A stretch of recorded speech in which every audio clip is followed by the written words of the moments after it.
This week on Millennial. One of you is an influencer, the other is a forking fangirl, let's say. An author. Author, yes, and content creator. That's what it says on my Hinge. They've kind of taken the YA cover model and they're using it for all the romance novels. They're like cartoon people now, really cutesy. There's no like passionate, real people on the cover. Those bodice rippers. Yeah. That's why it was so embarrassing to read those books, right? Yes. People, yeah. It's like Fabia was on, it's You're Not Your Mother's romance novel, right? Yes. He unloosened his belt and the sun set. And then next chapter. It goes a little further than that, but they're like creative the way they say it. He unloosened his belt and his cock fell out. Yes. And then it fades to black.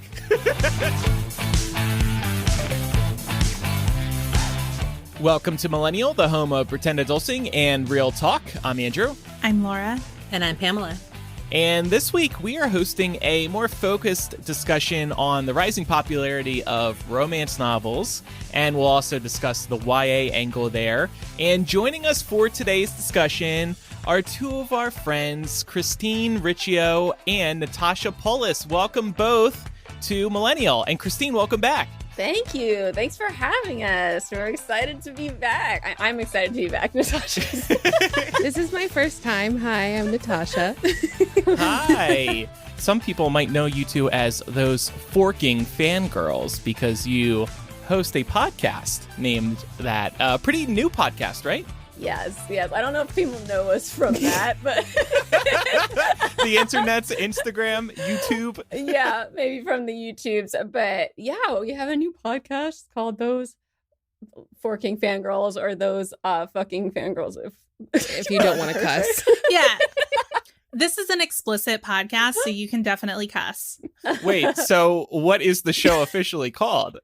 Well, I mean, it's F, and then there's like a percentage sign and a hashtag KING. But I mean, I guess it's officially called Those Forking Fangirls because that's what we put everywhere, so we don't get banned. Probably a good idea. And it's kind of like I don't know, like a sad pun. It's like Forks, Washington. Like Twilight. There's a lot of Twilight fandom stuff happening in the podcast on top of everything else we talk about. Yeah. No, that's cool. It's a good name for a show. Thanks. Tell us about your podcast. What do you two talk about? Yeah, we talk about being basically a fangirl as an adult and everything that entails. We talk about everything that we love, like books, TV, movies, and then just how that integrates into adulthood. We kind of we talk about our dating lives a little bit and about like everything we're watching that week and the books we're reading. And we always have like a central themed discussion about some sort of fandom related thing. We just had Christina Lauren on to talk about our love of rom-coms, and we've done like our love of Twilight and a Hunger Games episode and, more general episodes. We did a dating mishaps episode a couple weeks ago. That's fun. Yeah. Or traumatic. Awesome. Yeah. Cool. And Pam and I are actually going to come on the show in a couple of weeks. So we're looking forward to that. That'll be a fun time. And then you both are pretty big on social media too, have to say. Got some influencers here today. Influencers. Own it, Christine. She hates that I word. hate it so much. Oh, really? It's just I own And it. Natasha always says like we're influencers. I'm like, don't call me that. We're from before they were called influencers, and when they started. Oh, that's doing it. interesting. Okay. Can we dig into that a little bit? Why the distaste for the word? Well, it's just because there's still a stigma. I mean, it's starting to die, I think. But there was a stigma that you're just like, people follow you because you're pretty and nothing else. And we were spending so much time creating this content on YouTube about like books, and all sorts of people on YouTube are creating like stuff about something. And they just started calling us influencers. And I was like, I see. we we're creators. The rise of the influencer, the word, was probably due to Instagram. Yes. And like and It Instagram. was. And Christine and I are from the YouTube days. Christine started a channel like back in 2010, 9, right? Yeah, I mean, it started like regular in 2010, but it was there in like 2006. Yeah. And then I followed quickly after, like in 2013. So like we've always been YouTubers. Like there was never like a generalization of the word. But we also love content creator because we do create the content. Right. Yeah, and like in movies, when you watch a movie and there is an influencer, it is the dumb asshole. And I just don't want that association. Like growing up as a blonde person in the 2000s, I was already like the dumb blonde. And I was just like, I'm not dumb. Stop it. Just don't find a new way to call me dumb. I'm pretty sure I saw that exact movie starring Zoe Deutsch and Dylan O'Brien recently. So to that point. Yeah, so that's, yeah. Okay. Yeah. So you both have been around the internet for a while, and one of you is an influencer. The other is a forking fangirl, let's say. An author. Author, yes. And content creator. Right. That's what it says on my Hinge. Yes.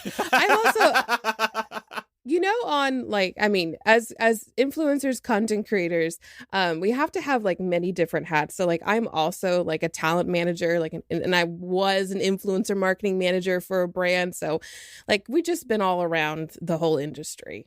Yeah, that's great.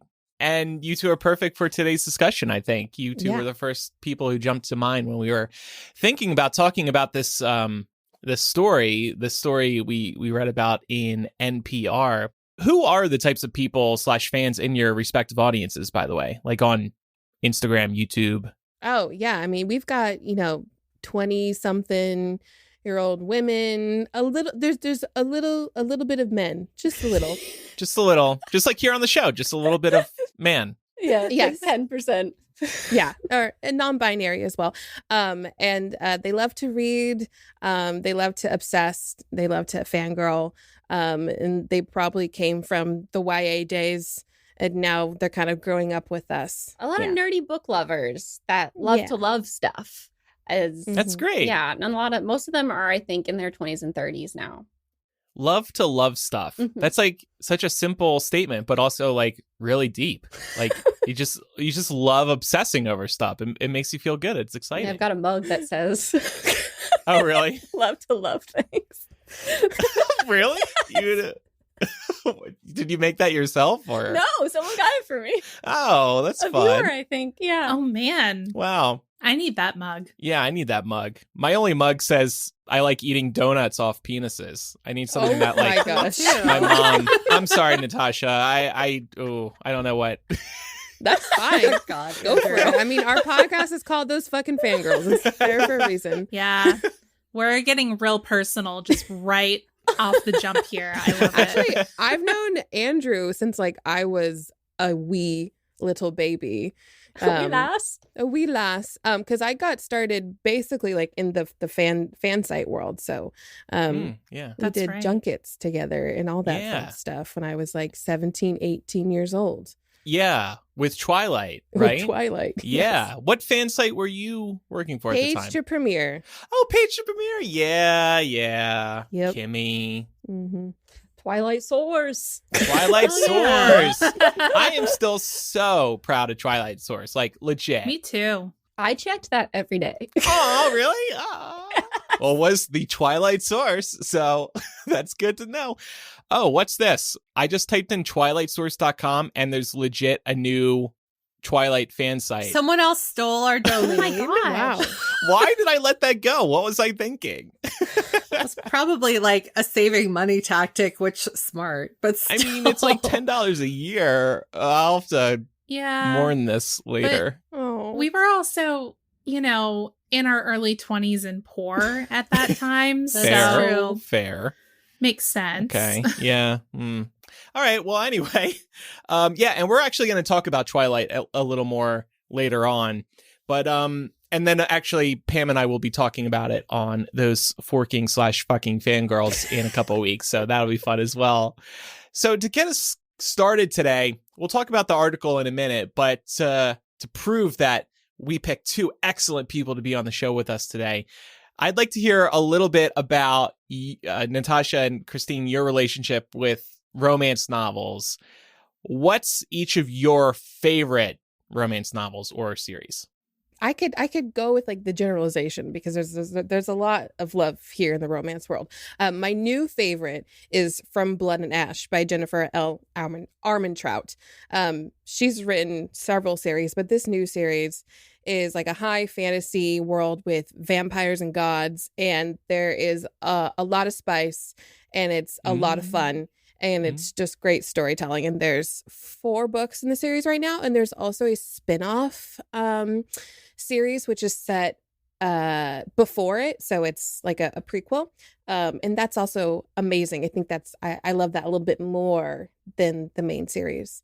And then our typical rom-coms, my current favorite right now is Spoiler Alert by Olivia Dade, and we follow a plus size character, and she writes fan fiction, and it kind of has to do with, think the Game of Thrones cast, and one of the actors is also writing a fan fiction, and it's like he's rewriting the last season because he hated it so much, and then they're friends like online and they have no idea who they are, and then she cosplays as one of the characters and gets a lot of hate for it. And it's very close to my life. So because I write fan fiction and also cosplay. And then they form a little relationship together, and it's like wish fulfillment for me. Like that's everything I ever want. Wow, that's such a great premise for the show. It is. Or for the book. That's awesome. That should be a show make too. It a show. Yeah. Yes. Yeah. And cast me. Yeah. What type of fan fiction do you write, Natasha? Right now, I mean, I dabbled in Raylo. But I did Twilight, and then I did Captain Swan from Once Upon a Time. Sweet. And actually, Pam, I think we're going to touch on Raylo later, right? Yeah, we have a Raylo example, which I'm sure you're both familiar with. Perfect. But for the uninitiated, we thought it would be a good touchstone. So Christine, how about you? Yeah, I mean, we're so deep in the romance book bubble. We've read so much. It was so hard to choose like one. Yeah. And I mean, my favorite fantasy romance right now is A Court of Silver Flames, which is Sarah J. Maas's like last book that's out right now in the ACOTAR world. So good, and the characters are so compelling, and they have just like the best arcs. I mean, I don't know. I know you all were reading ACOTAR. Did you get to the A Court of Silver Flames? I haven't gotten that far yet. No, but I'm still working my way through it. All right. So we have a different lead in that series, so that's kind of like a little bit of a spinoff. Yeah, we're following Nesta, who you meet, Thera's sister. Yeah, she's an asshole in the first 3 Yeah, books. she is. And I didn't like her. Right. This is her journey out of assholedom, and it's amazing. That's a great sell, by the way. I'm already Journey compelled. out of assholedom. I love a good redemption arc. Yes. And my favorite rom-com right now is Part of Your World by Abby Jimenez. And her books are so funny, and the characters are all so good and so compelling. And then I have a horror rom-com favorite. Okay. Ooh. Verity by Colleen Hoover. Oh, yes. It's so good. I don't know if y'all have gotten on the Colleen Hoover train. No. It's excellent. Okay. Yeah, and it's really dark, and I stayed up all night reading it. That sounds like it's right up my alley, so I'm going to be writing that down. Yes. Getting that for Laura for Halloween or Christmas. Right. That's the book that I tell people to read if they're like, I only read thrillers. And I'm like, okay, then you can read Verity. What's a good place to start if people want to start reading romance? What do you two think, since you have read a lot? Well, Twilight. She wrote in all caps in the doc as well. Anna and the French Kiss was my like intro into like romance in the YA world when I was 20. And Christina Lauren is a staple in adult romance. So The Soulmate Equation is one of my favorite Christina Laurens. It is about an app that uses like science to match you, like DNA markers, to match you with different percentages with different people in the app. And it's so fun and so good. I would say The Hating Game by Sally Thorne. It's what really cemented my love for that hate to love trope. And it's now a film too. So it's fun. You can read the book and then watch the movie, it's not as good. Oh, yeah. Read the book. Okay.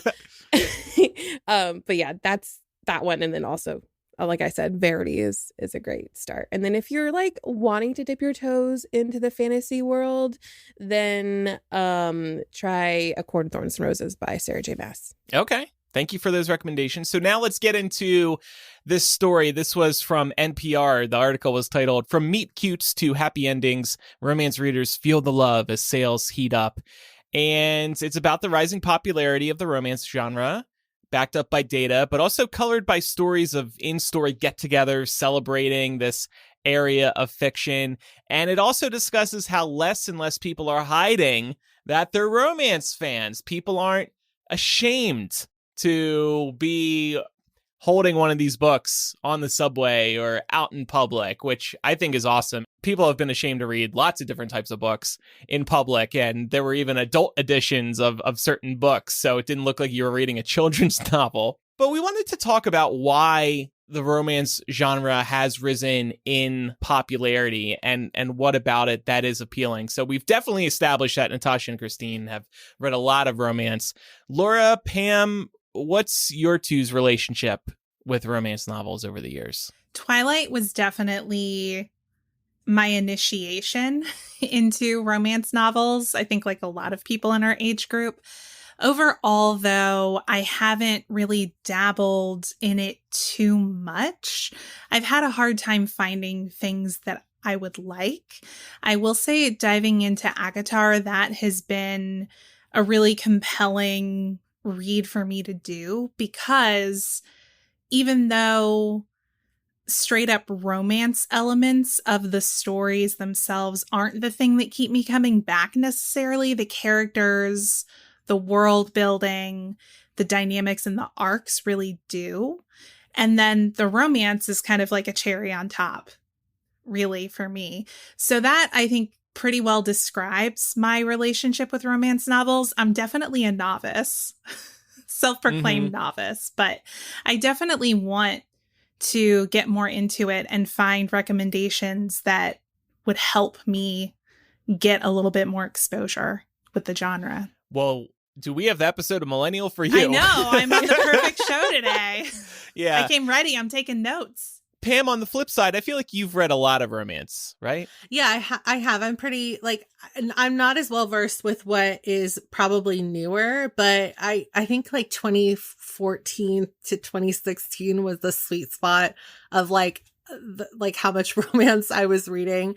And it's funny because, and I know this point is coming up later in the doc too, but authors like Colleen Hoover, it's so funny to see her specifically pop off, because I was reading all those books in 2014 because my best friend was really into them, and she wanted somebody to talk to about them.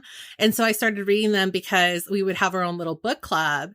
So it's really interesting to see a lot of those books like November 9th, The Ugly Love, get really popular now. And it's kind of a true testament to the fact that you never really know when your thing is going to get popular, and also to kind of how evergreen the genre really is. I think that if you're a reader in any way, you probably also got swept up in the new adult genre, and that was a really good time for those kinds of books as well. Nowadays, like I said, I'm not as well versed. So, and I've also been trying to diversify my reading since 2014 and 2016. So that's probably come as a result of, stepping back from just only reading romance, but no shade if that's all you read, because reading is reading. But yeah, Jennifer L. Armentrout also, it was really easy to slip into her romance books too, because I had read the Obsidian series and also the Half-Blood. I think it's the first book is Half-Blood, her gods, Olympus Gods, series as well. So it's really fun. I think that if you're a fan at all of YA, it's really kind of easy to slip into romance, because there's so many subgenres of romance too. So there really is something for everybody if you just want something that also has that as a little treat in there. Yeah. So I, as a gay, have read several gay romance novels over the years. I think those have risen in popularity too. There's actually a little data to back that up in this article. And I was actually thinking last night about how I am aware of several other gays who have read gay romances as well. And I thought that was kind of interesting because the people I'm thinking about, myself included, are not traditionally people who read romance novels or, say, straight romance novels. So why are we reading the gay romance novels? And I think it might be because there's such little, even today, representation in other forms of media, movies and television. And yet there's so much out there when it comes to romance novels that I think people have just gravitated that way. And also a lot of these books are very, very good. Of course, one great example is Heartstopper, but there was also Love, Simon. Those are probably two of the biggest examples, but there's many more great LGBTQ romance novels out there. Oh, I'm curious, like, would you say that there's like the conflict in LGBTQ romance is less high stakes? Because I think that like a huge reason why people are disconnecting with a lot of the queer love stories that we are seeing on TV is because a lot of them are rooted in like pain and tragedy. And that is not to say that like there is not some pain in being any sort of a minority. But I think that it's, you know, sometimes you just want to watch or read something that is not going to cause you to be triggered. Yeah, sort of like a happy escape. So, you know, picking up something like, like a Red, White, and Royal Blue is a great example too. Oh, like yeah. the stakes are like high, but they're not like homophobic high, you know? Right. You're not like reading about hate crimes or like, you know, unnecessary trauma being put upon these characters. Yeah, I would say it's lighter. I would say they kind of all go in the same direction. It's a lot of coming out. It's a lot of, I'm in the closet, but I have this crush on this person. It's a lot of coming of age stories, and that's fine. I'm looking for a little more originality these days. Have you read I think Adam Silvera? I haven't, but I know of him. I think Pat has a book They're or two. So good. They're not as like rom-commy because they are funny because he's funny, but like a lot of them are like dealing with heavy stuff, but they're really good. Yeah. Okay. That's good to know. That's my relationship with romance novels. Would you count Fangirl as a romance novel? Yes. Oh, yeah, okay. It's a YA romance novel. Yeah. Okay. I've read that as well. I love that one. I've recommended Me too. it multiple times over the years. I've just typically classified it as like just YA, but it is definitely romance. Levi had a big crush on him. Oh boy. Who among us did not? Yeah. I mean, like he was based off of Tom Felton's looks. Oh, was he? Oh my I'm not God, sure was I he knew that. really? Well, that explains Oh. things. Oh my God. Yeah, I'm a It all Slytherin. like so. it makes sense, but I just didn't put two and two together. That's really funny. Yeah. So, because romance novels have risen in popularity, we wanted to talk more about why and what makes them appealing. Maybe, Pam, we can tackle this area together. I think I mentioned before, like when I read these, it's a really nice escape. It's nice to like just read in bed at night to kind of unwind the brain and relax a little bit. But what else? What other reasons are people drawn to it?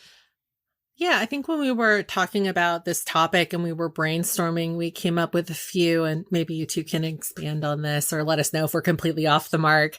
But a couple of other reasons we thought of were people looking to experience romance or even a healthy relationship if they haven't before. Romance, the genre, could also help people realize what they like in a relationship, and not necessarily physically, but also like personality traits that they might gravitate towards in a partner. And also it might be a comfort to people who think they're the only ones with problems similar to what they're seeing on the page. And the last one we came up with is that maybe we saw a spike in the romance genre as a result of the pandemic because so many of us were isolated in our homes. And so maybe it was a comfort to read about people making long-lasting connections in books. Yeah, for sure. I mean, and also like the main thing is that they bring joy. So one of the markers of the genre are happy endings. So and of course there are like more dramatic romances, but rom-coms are what you've really seen exploding, and they're guaranteed the happy ending aspect of it. It's comforting because you pick it up and you know it's going to be like, I always call them happy makers. Before I even realized I was reading romance novels, I was like, I need a happy maker book. And it's always a romance book, because they're going to be light and fluffy and funny. And if you're anxious, like when I am in an anxious zone, I will always go grab a Christina Lauren book, because their books never get too heavy and they're always funny and lighthearted, and you can count on them as a pick-me-up. And that's what most rom-coms are, and a staple in all of the books that you usually see at the end of Barnes and Noble aisles. And like you also get to live out like fantasies that are rooted in real world. So you get to live a million different lives and fall in love with a million different types of people, and it's just so it's just comforting. Yeah, and it's just happy making. And it helps you to also like experience what other people go through. And I think, now that we're seeing more diversity in books too, like you get to experience what other people who don't look like you are experiencing. Yeah, that's important. The one thing that Pam mentioned that really jumped out to me was helping people realize what they like in a relationship or maybe don't like, because I think especially when you're younger, you don't really know what you're looking for. And books can be, misleading to an extent, but I think for the most part, it really can help you figure out the type of relationship that you're looking for. And I think it is very comforting to read these and know that you're not the only one who might encounter some problems in your relationship, that it happens to everybody else, because that's what happens to us all the time. It's like we always think we're alone in our problems, but actually your problems are so common that they're in books too. Yeah. And it's really great now that more people are out and open about reading romance novels, because now people are having conversations about it. It's not just I consume this novel and I'm sort of internalizing my reactions to the things the characters in this book are doing. I'm going to go talk to my friends about it and talk about this character did something that just really rubbed me the wrong way. And I want to figure out why that is. It gives people more of a real world chance to figure out those things that they do and they don't like. Yeah, I mean, that's why I started my YouTube channel about books, so that I wouldn't have to be isolated and all those feelings. And I think social media has really spurred that on, the honesty within, like, not being embarrassed by romance. Because when you see people talking about these so honestly and openly and being excited about it, you feel less bad about being I don't know, not less bad, less guilty. Like, we were made to feel shameful about reading romance growing up in the 90s. It was just like embarrassing. And I know this is in the doc somewhere, so I don't know if we're getting ahead of ourselves, but I feel like I feel like YouTube was kind of the start of people going on and just bearing their soul about things. Yeah, for sure. Yeah. And then it kind of trickled into every social. And now it's just broken down. I feel like the barriers of embarrassment in so many ways and so many different facets of our life. Like, people are just talking about shitting their pants all the time, all over the place. And I feel like that was not something we did back with in the no day. shame. Yeah. No shame. It's broken down, that barrier, everywhere. You can extend this point to podcasts too, right? Mm-hmm. I mean, we've always heard from people, oh, you guys feel like you're my friends because you're geeking out over things that I have nobody else to geek out with. Mm-hmm. So one thing that we all have in common on this panel is that we all went through an avid young adult novel phase. And I wanted to get your all's take on whether or not you think in some ways it's easier for readers who do love young adult as an all-encompassing genre to make the jump over to romance? Like, is it easier to continue being an avid reader when you know that there's something on the other side that can speak to you the same way that something in the young adult section of, say, Barnes & Noble or your local library can speak to you too? Yeah, I feel like it's such a natural progression now because marketing people have made it so. They've kind of taken the YA cover model and they're using it for all the romance novels. They're like cartoon people now, really cutesy. There's no like passionate real people on the cover. Like those bodice rippers. Yeah. That's why it was so embarrassing to read those books, right? Yes. People, because it's like Fabia was on. It's You're Not Your Mother's romance novel, right? Yes. And now they're little cartoons, right, dancing, right, and they're literally on the end of the YA sections of Barnes and Noble. Like you'll be in that aisle, and on the end of the aisle are all romance novels that are adult novels, but it doesn't say, it just says romance, and they blend them both together. So they're making it really accessible and easy to overlap the genres. And I think like we started seeing like the fade to black scenes started disappearing in a few of these very popular series that honestly are now categorized as adult. But they started disappearing in like 2016 or 2015, 2016. And we would just go into way more graphic scenes than I think the YA section was, we just had fade to black originally doing. Yeah. Sarah J. Maas kind of broke down those barriers because her books were YA, and every time I would be talking about them, I'd be like, I cannot believe this is in the YA section. She got away with so much sex. Yeah.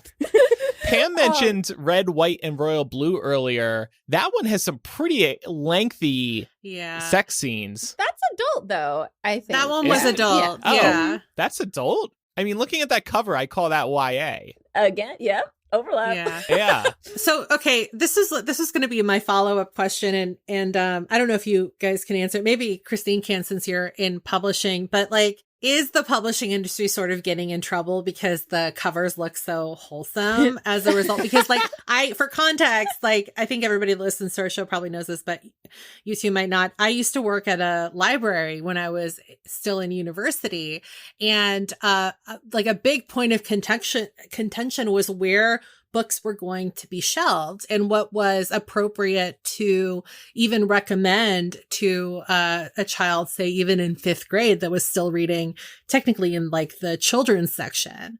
So I'm just curious as to how that's being navigated and if there has been backlash as a result. Well, I don't think there's been any, if they're categorized as adult, I don't think there has been backlash, but John Green's book, Looking for Alaska, there was a parent that reported him to the police and said it was pornography there's a blowjob scene in the book, but it's not graphic. It's one scene, and it's a book that's 20 years old, and it's been being banned from different schools. I just heard him talking about it on their podcast, and I just couldn't believe it. Other than that, I haven't heard anything about people getting in trouble because the covers look lighthearted, because they are categorized as romance and not YA, all of these ones that are really graphic, other than Sarah J. Maas, which I've never heard any complaints. That is so funny to me. Probably because all the teens picking those up are keeping them close to the chest. It's like, Mom, you don't need to worry about what's here. My little world, my little secret. I moderated the romance panel at Comic-Con this year in San Diego, and I had asked this question. I was like, what do you guys think of all of these like cartoonish characters? And I got a lot of like negative feedback from the authors on the panel, because they were all like, yeah, I don't know, it like people get so surprised by what's actually within those covers. And then there's also like the other side of it, which people are wanting like more explicit scenes, and they don't necessarily know like what is behind that cover now, because it looks so like cutesy and cartoonish. Yeah. I mean, that's really interesting. If it's categorized as romance, I'm usually expecting that there's going to be at least semi-graphic sex scene. Yeah, that's fair. Yeah. Yeah. But like So- on the other hand, you shouldn't make a sexier cover just because there's a little bit of sex in it. Like that the sex doesn't define the book. So it's hard. Yeah. You need to like find a balance. Yeah. Sometimes it does. It would be categorized as erotica then. Yeah. I Right. mean, that's a different category. Yeah. Yeah. Maybe that is what the key to this all is that there is a disconnect for like just general the average reader between what is romance and what is erotica, because to your point, they are two separate entities. Yeah. Yeah, because like, I mean, maybe this is down in the dock. I don't know. But like before Twilight, we had like Sophie Kinsella who did Confessions of a Shopaholic, and we had that Something Borrowed, or He's Just Not That Into, like all those books in like the early 2000s that became movies. Those don't have any sex in them. They're just like cute adult fiction, and they would only be in the adult fiction. And then there's a whole other category in the bookstore that's just bodice rippers and romance. They're merging, I guess. They're merging. They've Yes. merged. But what I was going to say is, though, young adult novels that have sex scenes, though, they never mention like the word penis or any reference to a penis, and they never mention vagina. Like they don't go there. Penetration. Yeah, they kind of describe the lead up, and then what's happened. You would kind of assume what's happening when it's happening. It's like foreplay euphemisms. The art of the fade to black. yes. Right. He unloosened his belt and the sun set. And then next chapter. You should do audiobooks, Andrew. Oh, thank you. It goes a little further than that, but they're Oh, like it does, creative okay. the way they say He it. unloosened his belt and his cock fell out. And then it fades to black. Well, see, it's funny because Andrew is actually an erotic fiction author. Yeah. It is true. I did write a dirty cursed child fan fiction to fulfill my wants and needs after seeing that play. So I mentioned there is some data in this NPR article to back up the increase in sales. According to Publishers Weekly, sales of print romance books were up by 52% last year. And that's especially significant given that book sales overall declined for the first time in 3 years. I assume coming out of the pandemic, there was just a shift in how much purchasing was going on. As online creators in bookish spaces, have you two both noticed a spike in interest in the romance genre over the last few years? Yes. So, but here's the thing. It's weird for us because there's like this whole new generation of creators, and they're finding the books and the authors that we loved, in that like 2013, 2016 era. And then now they're talking about it on TikTok. And then because TikTok is a platform that reaches a broader audience, it feels like more people know about it because the algorithm there is the short form content reaches so many more people than say like our YouTube booktube niche back in the day. So it's always been there, but I do remember making it like a point to talk about romance books. And like I did like a whole like romance book roundup video in like 2016, and that got really popular. Because people weren't really doing it back then. There was still a little bit of shame there. Like, oh, I remember feeling, like I couldn't just read romance. Like I couldn't just read like back to back Christina Lauren, Colleen Hoover. I had to like put a fantasy or sci-fi novel in there somewhere so I can, make me seem like a more well-rounded reader. But now it's like there's people who are just talking about all the romance that they read.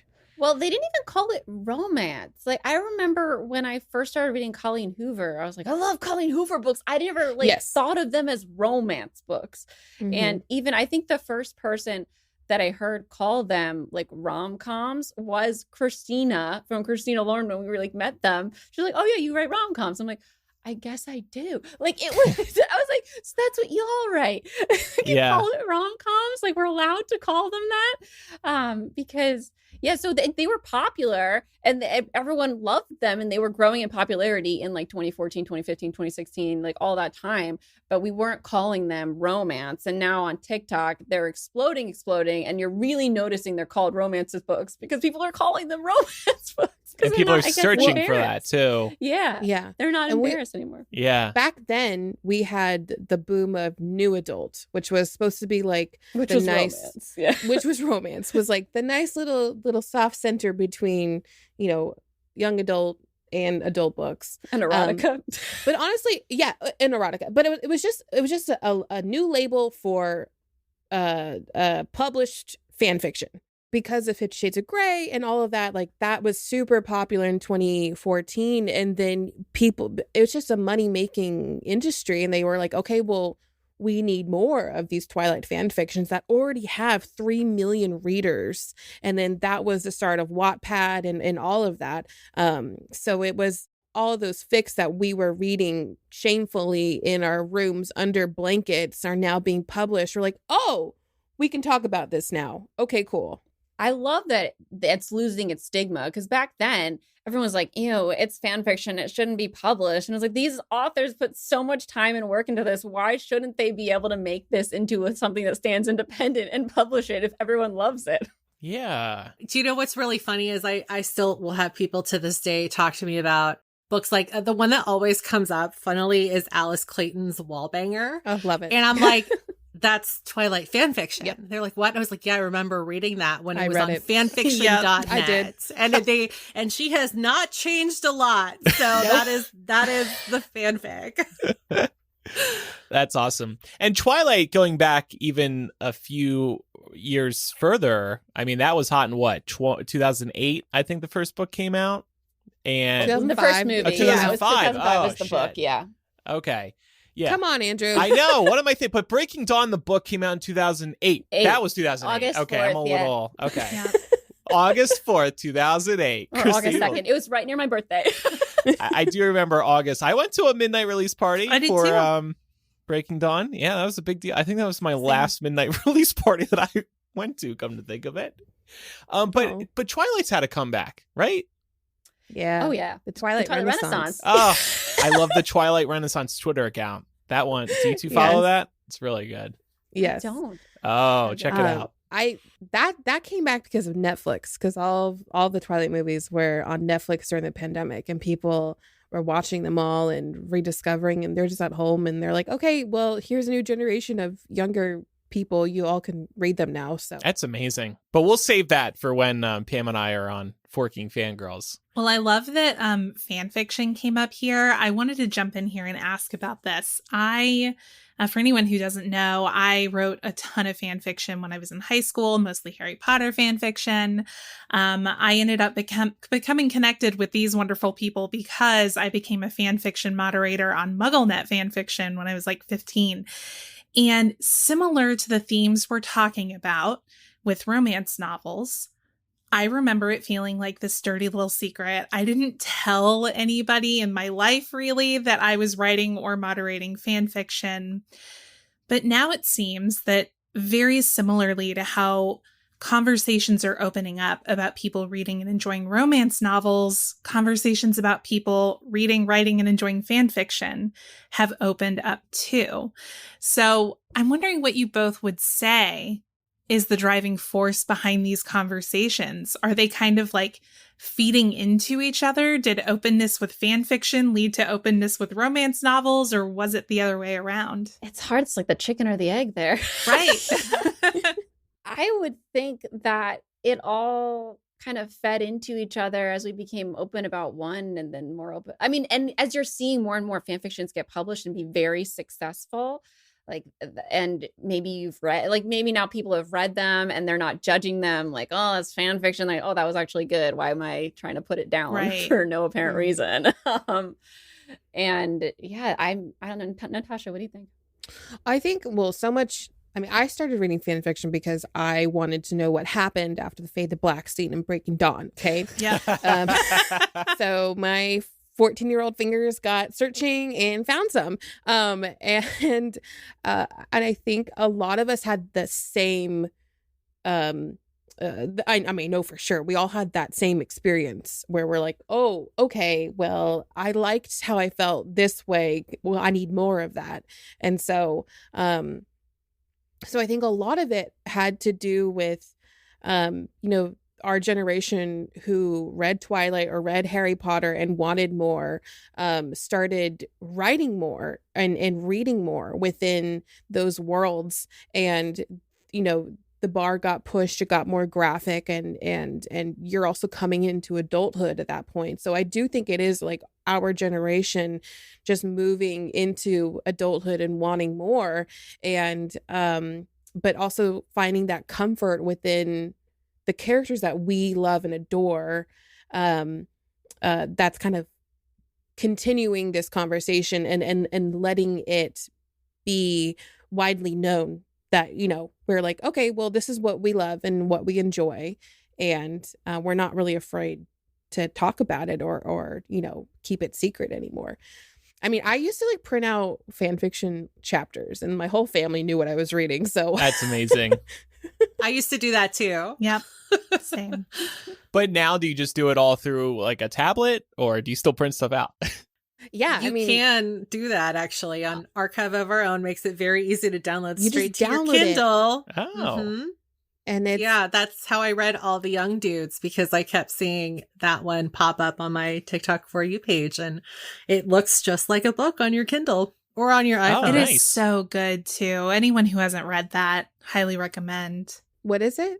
All the Young Dudes. It's a Marauders era Harry Potter Oh, I fan think I fiction. got It's recommended so long. It's so long. Yeah, I love it. You know, I'm so here for people owning what they love and not being ashamed of it. And I mean, we have all these fun new terms now, like spicy. I used to call it just sexy times. Now it's like spicy. How much is a spice? And then Yeah, they're they have like using spice levels. little like spice Little emojis. peppers, yeah. That's amazing. Well, speaking of like influences, I think we've mentioned TikTok or social media a couple times, of course, but then there's book talk. And from the article, it says, quote, "A big part of romance's success is the communities that have formed around romance books, both in physical spaces like book clubs, but also in the massive numbers of people posting their pics on social media. Romance books are frequently among the most engaged with titles on TikTok's hugely popular Book Talk, which has racked up nearly 110 billion views." I was reading another article prior to today's episode, and a bookseller was talking about how they'll suddenly see a wave of interest in a book that they weren't expecting. And whenever they ask people, how'd they hear about this? It's always Book Talk. It's always Book Talk. Well, now I don't know when well, actually, I know that you were just at Powell's, Andrew. Did they have a like an end cap that was Book Talk? Because every time I go into a Barnes and Noble now, they do have like a trending on Book Talk or trending on the internet end cap or whole table dedicated to those titles. Yeah, and I love how they're leaning into that. They're just calling it Book Talk. They're not just like, what's popular online? No, they're using the hashtag Book Talk.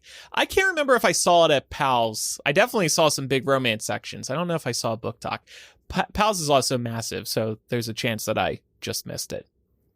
They're at Barnes and Noble then. I remember the first time I saw one, and it was full of BookTube books from 2014, and I was like, but yeah, now they have them everywhere. Yeah. I also just want to throw in here quickly, people on this panel are not the only ones who printed fan fictions. Camille in our Discord is saying the amount of printed fanfic I had hoarded in my room when we packed to move So much. from Alaska to Texas was ... shocking. I'm still finding, like, every time I go and like try and clear out some old boxes from my childhood home, I'm still finding printed out fan fiction in those boxes. It's crazy. Mm-hmm. When Natasha first told me she printed so much fan fiction, I was like, but what about the paper and the ink? Because it was always breaking. The printers were always breaking. I would have been so scared. Sometimes you could do it at school. Oh, okay. And there we printer go. ink is expensive, and what if you use it all and then your parents needed it or something? Sometimes if you ran out of paper, you might even have used binder paper like I Yeah. did. In there. Nice. Okay, you're inventive. Gotta do what you gotta do, Christine. Well, speaking of fan fiction, in the last few years, like we have talked about earlier on in this episode, we've also seen a spike in a lot of authors making the leap from fanfic to traditional publishing. Some examples for the uninitiated, Christina Lauren, who you two have both brought up during this conversation, E.L. James, of course, with 50 Shades, Alice Clayton, which I brought up earlier. And then most recently, you had Anna Todd with the After series, which for anyone who doesn't know is Harry Styles' One Direction fan fiction.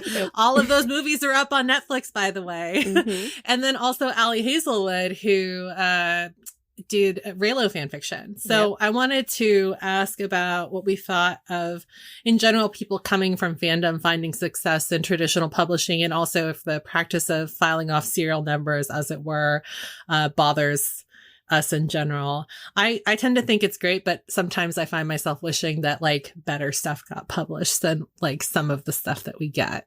Can you explain what this phrase means too? Filing the serial numbers off? Filing the serial numbers off is basically just taking any identifier that could tie it to a trademarked or copyrighted entity and like changing it so that you don't get sued for copyright infringement. So that could be anything from like changing like physical characteristics of a character to changing names of characters or places. Got it. Okay. So like changing Edward's name to Christian Grey. To Christian. Yeah, that's exactly what I was going to say. Back in the youth days, I was like, wait, why are they like when E.L. James came out with 50 Shades of Grey, I was like, what? Wait, this is this is becoming a movie. Whoa. But then I had this like giddy sense of like all the people who hated Twilight are like now going to the movies to see 50 Shades of Grey. And I was like, yes, like we've somehow won. And now I just think it's so great. Fan fiction is such a great gateway for people to express themselves and find out how they write. Like our newest episode, Christina Lauren talked about this. We keep talking about this because it's so relevant. Sorry. No, it's okay. No. They had such good insight.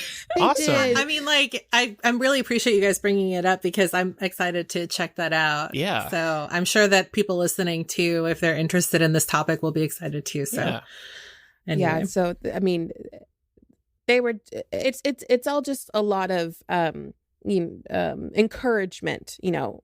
I think it's a great thing. You spend so much time writing this story and it's so popular. Why not get your cash, get the check, like get it published and have, you know, an even broader audience, to find it and love it. But like, yeah, I remember when Ali's book came out, The Love Hypothesis, that's an example of a viral book, and that's because of the Raylo fandom like just coming behind her and rallying for her, and because I mean at the time I think it was like coming out of the pandemic, and then everyone was coming out of their like Raylo phase at that point.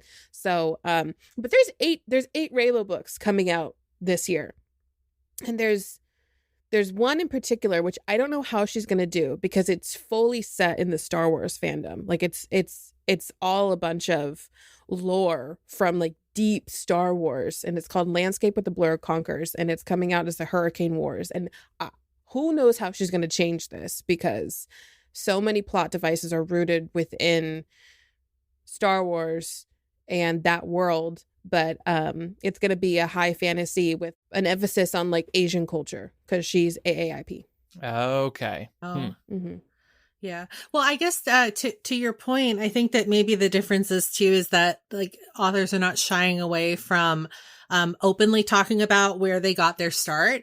To your point about Ali Hazelwood, I think that like personally, I think that fan fiction is a great place to cut your teeth if you want to become a writer in any sense. And also like you're getting feedback in real time sometimes too, which is, I know, something that's like not the case in traditional publishing.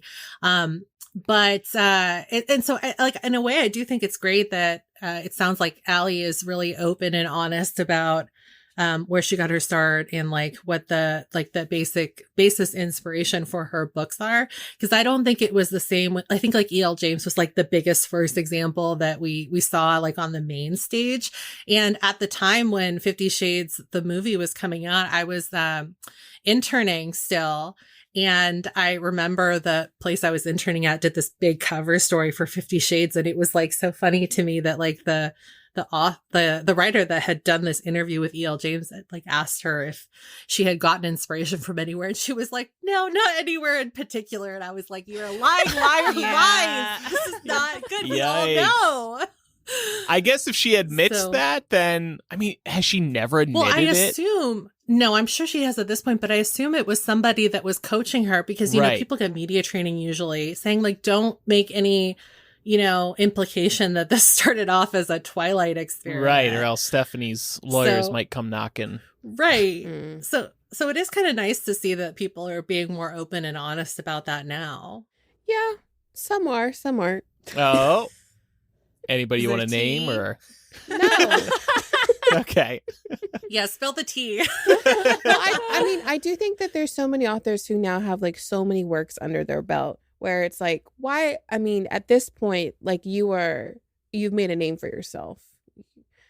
So, but I mean, it's just like Christine and I, like we always thank Twilight that's how we got to where we are now. And I think a lot of these people, they're in the same boat as I think all of us here on the podcast, where Twilight was what started everything. Yeah.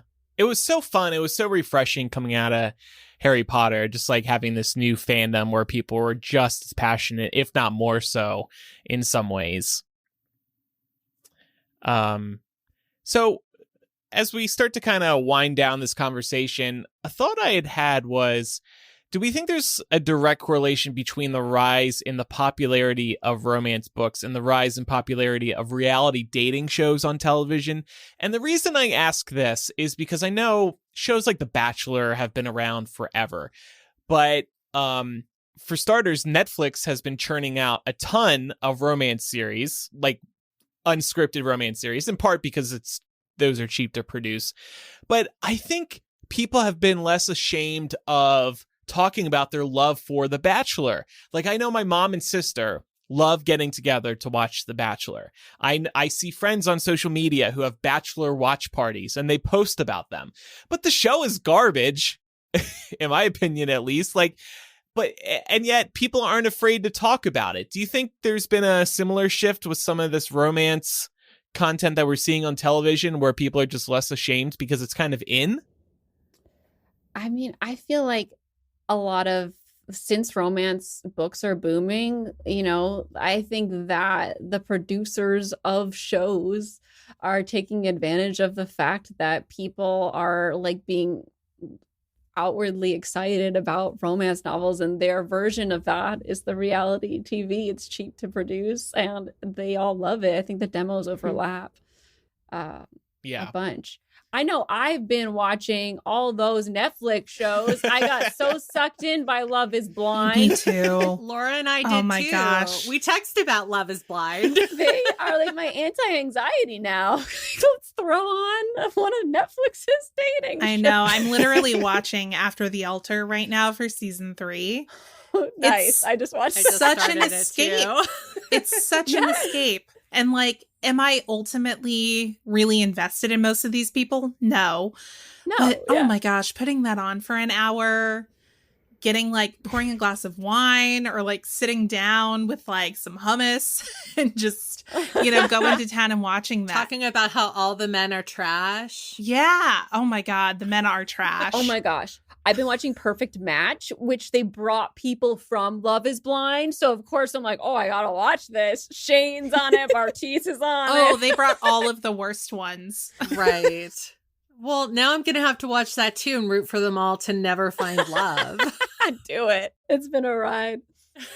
I mean, I think it's that same feeling. It's the same feeling of sitting down with a glass of wine and, you might go through a little bit of turmoil, watching as someone breaks someone's heart, and then ultimately the people come together or they don't come together, and it's like the same feeling that you get with a romance book. Yeah. It's not going to get too heavy. Yeah. Right. There's a bit of a representation issue when it comes to the romance genre, turning back to books. What kinds of romance books, tropes, heroes, or heroines would you both like to see more of on the page? Plus size. Plus size. Yes. Yeah. Plus size love. I mean, as someone, I am plus size. As someone who's only had one boyfriend in her entire life, where I don't see a lot, unless it's in my real life, I don't see a lot of big people loving, and I would love to see more of that, because there's a lot of beauty standards that even that goes into dating in real life, and having to put yourself out there, and being able to see that and read it is and has been transformative for me. Yeah, that's honestly a huge reason why I'm so excited for Bridgerton season 3. Yes. And I really hope that ushers in a renaissance of more plus size romance in general, because I do think that you're right, that there's a huge gap in the market for that.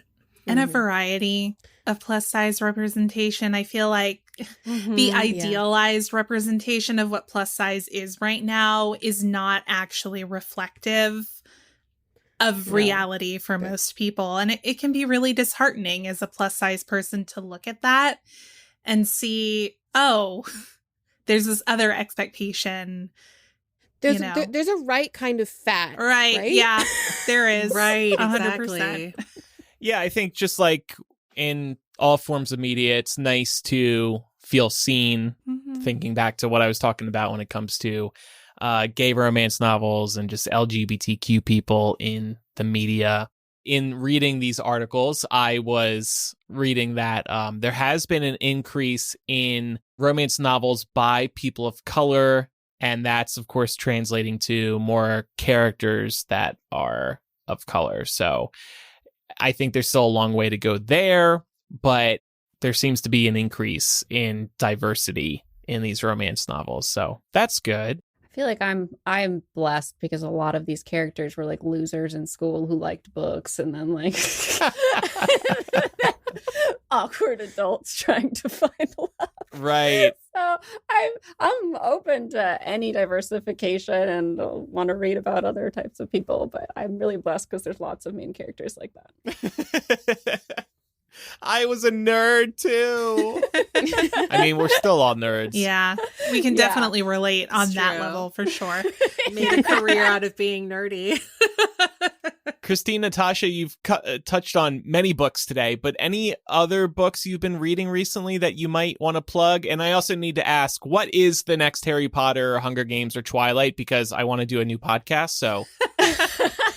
Where is it? I'm tired of waiting. Well, I'm pretty sure that's going to be Sarah J. Maas. Yeah, just whatever comes first. Right now, Hulu has ACOTAR, A Court of Thorns and Roses. Didn't they have Throne of Glass too? And they did have Throne of Glass, but I think it reverted back to Sarah. Okay. But I'm not sure. That's interesting. I think Throne of Glass is more widely accessible in terms of like a broader audience will enjoy it because it's less focused on the romance, and it's like a fantasy where the romance is there a lot, but there's a lot of different story aspects. And not that there isn't an ACOTAR, but I know that like ACOTAR feels like a romance to me, where Throne of Glass, I didn't particularly think I was reading a romance. Yeah, I mean, all of her books are so popular right now, so it's just a matter of when it's going to happen. Yeah. And what hits first. And hopefully they do it right, because we said the same thing for the Mortal Instruments, and that just did not. Yeah, the Mortal Instruments is fantastic, and they did a terrible job with all those. Yeah. Same with Vampire Academy. I hate it when that happens.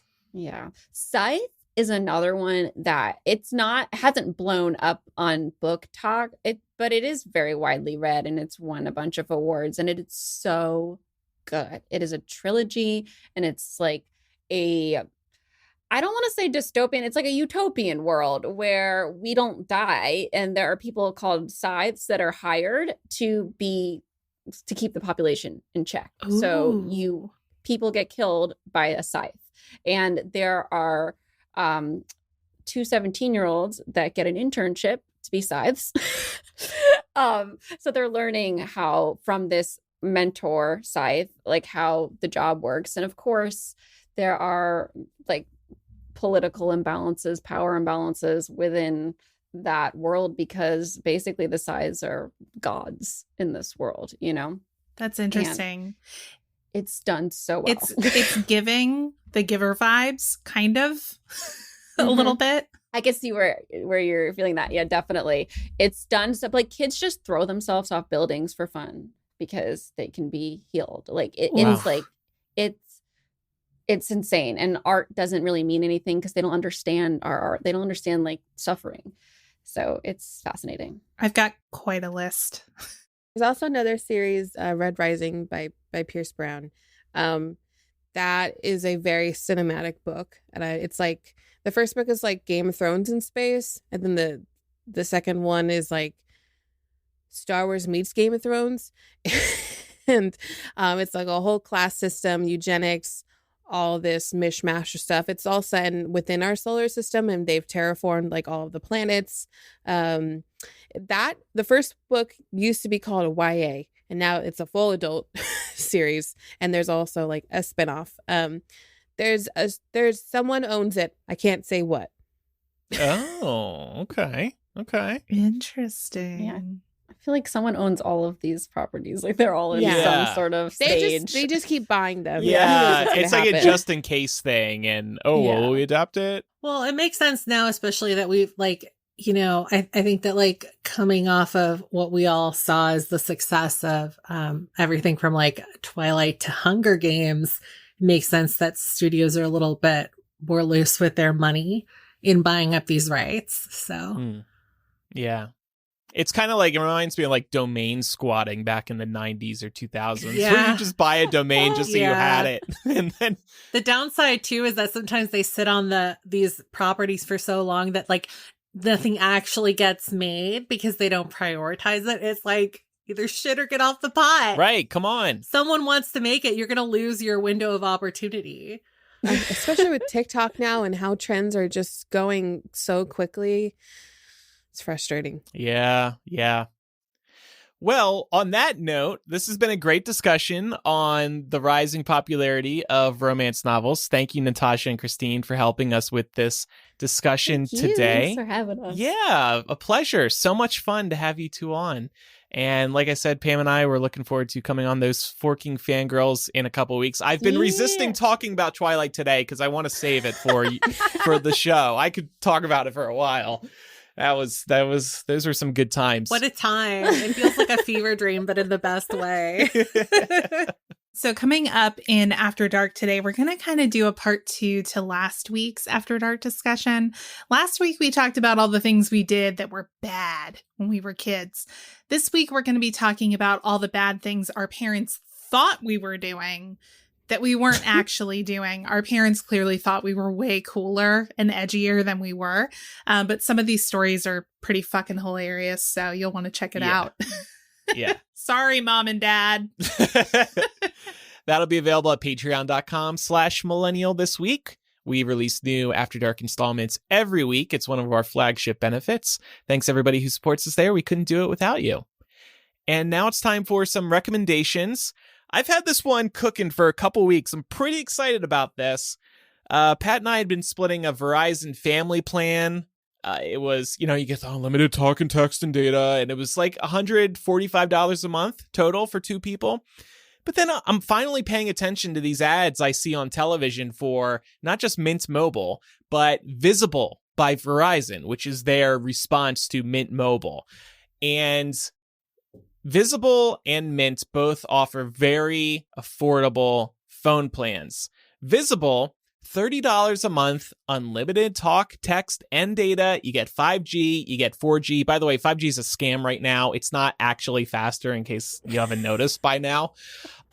So really, when it says 5G, you're still getting 4G. But anyway, $30 a month compared to the $70, $75 I was paying for like full-blown Verizon. I'm not getting anything different. There was nothing I was getting with Verizon that I'm not getting with Visible that I need.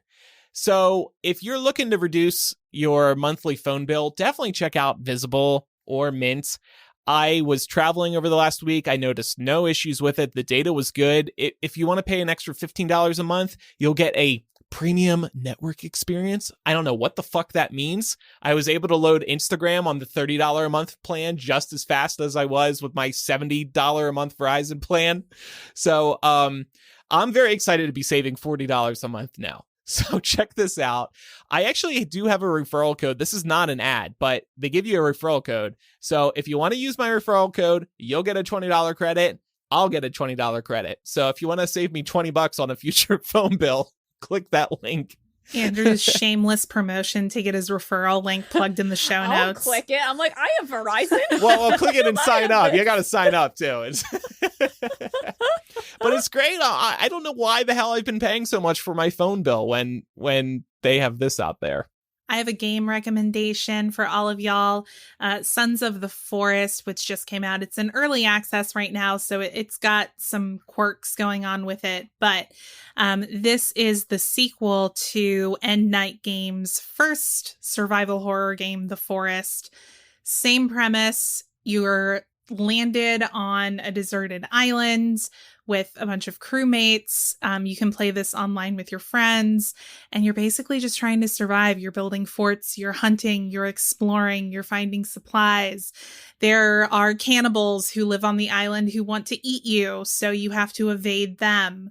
It's super fun. It's honestly, even though it can have really tense moments, you know, because of like the cannibals and stuff, it's a really fun, chill game to just be online, exploring, building things, hunting, chatting with your friends on Discord, and just kind of like having an experience together. It's $30 on Steam, so if you need something to do this weekend, I definitely recommend it. And I wanted to recommend Daisy Jones and the Six on Prime Video. I feel like this is very apropos since we've been talking about books and book adaptations over the course of this episode. So if you're a fan of the book by Taylor Jenkins Reid, then I'm just here to put your worries at ease and let you know that this is a fantastic adaptation. I was also a really big fan of the book, and I just really love what they were able to do with the show. You can tell that the creators really care a lot about the source material. And one of the things that I love most about it is how it kind of expands on the empty space that the book leaves behind. So for anyone who doesn't know what this is about, it's set in the 1970s, and it centers on the titular rock band Daisy Jones and the Six and what led up to their disbandment after this one crazy concert that they play in Chicago. Nobody really knows why the band broke up until we pick up with everybody at the beginning of the story. So it's told, like the book is, partially through interviews with the bandmates and the key players, but it also catapults you back into the past with flashbacks and really kind of fleshes out the book in this really, really lovely way. And as a bonus for anyone who is a fan of just like music stuff, the actors also perform original music for the show. They tap some pretty big names to write original music for this as well, including Phoebe Bridgers and Marcus Mumford of Mumford and Sons. So it's just a really good time. I'm so excited for everybody to check this out when it drops this Friday, March 3rd. 3 episodes are going up then, and then it's going to be 2 episodes going forward until we get to the season finale at the end of March. It's a limited series, so it's a really low commitment. And I highly recommend checking this out if you're a fan of, you know, any sort of title that's similar to Almost Famous or That Thing You Do, or even like any music biopic that's set in the past, because this is going to be right up your street. I'm going to check this out. Pam has been tweeting up a storm about this show. And I have. And you know what? I wanted to text you about this too, because I kind of need you to watch it, because I hear that Sam Claflin, who plays Billy, Billy Dunn, obviously we know him from the Hunger Games, but apparently he studied Bruce Springsteen as a touchstone for his performance sequences. Oh, interesting. He looks so good. I buy that he is a rock star, like a tortured, brooding rock star. He looks amazing. Interesting. I'm blown away. And apparently he has very little like music knowledge. So it's really impressive what he was able to do with this. So yeah, I think just for like science purposes, I'm going to need you to watch. Okay. All right. When I saw you tweeting about this, I gasped. Oh my God, Christine, I've seen all 10 episodes twice now. I need What? it. Oh my God. They're so good. I'm like I'm so in love with this adaptation, you guys. I cannot say I'm like so good glad to things hear enough that. about it. It's so For a good. second, I thought it was out. I was like, and then it was like, oh wait, Pam got to watch it early. Pam's just kind of bragging that she got the screeners. Yeah, but the embargo lifts tomorrow, so I might tweet a little bit more about it. Please I'm trying to do. keep you guys unspoiled. I'm I've been so like excited. I've been walking on a tightrope because I don't want like my like privileges getting taken away from Prime, but like I also really want to talk more about the show. So Yeah. Oh my gosh. Such a good book. I'm so excited. Mhm. So my recommendation is a book. Surprise, surprise. But I don't think enough people are talking about Ninth House by Leigh Bardugo yet, so I figured I'd talk about it. So the second book in this series just came out. It's called Hellbent. And Ninth House is about the secret societies at Yale. And in the book, the secret societies have access to magic. Magic is another thing that basically is kind of barred off by the class system. Like wealthy people have access to magic if they are in these secret societies and they use it to get richer. And it's super dark. It's about this young woman who can see ghosts, and she's had a really hard life because of it, because she can't really talk about it, but she has really traumatic experiences with ghosts. And then the secret society wants to use her because they need to like drink something that can kill you every time to see these spirits, and she can just see them. So they tap her to come to Yale and be in this secret society so that they can like see the spirits for them. And it's a roller coaster. It's so dark, but it's so good. And there's this romance in it that's like, will they, won't they? And it's really, really good. And Cool. the world building in it is fantastic. And I love a book set in college. I have since we didn't talk about the classics on this, Sanditon is a TV show on Masterpiece, and it is actually Jane Austen's unfinished novel. The third season is airing. The interesting thing about this is that the show is actually canceled after its first season. Theo James was in the first season, and then everyone kind of like rallied together and were like, bring it back. They brought it back. Oh. And then Theo James was like, nah, I'm not coming back. But we have another actor from the Divergent series in the show who's playing the heartthrob, and it's so good. It's just like they're like, and it's a like a sexier version of Pride and Prejudice, Sense and Sensibility. Like we get a little bit more, which is really fun. The writers have had so much fun writing a Regency romance.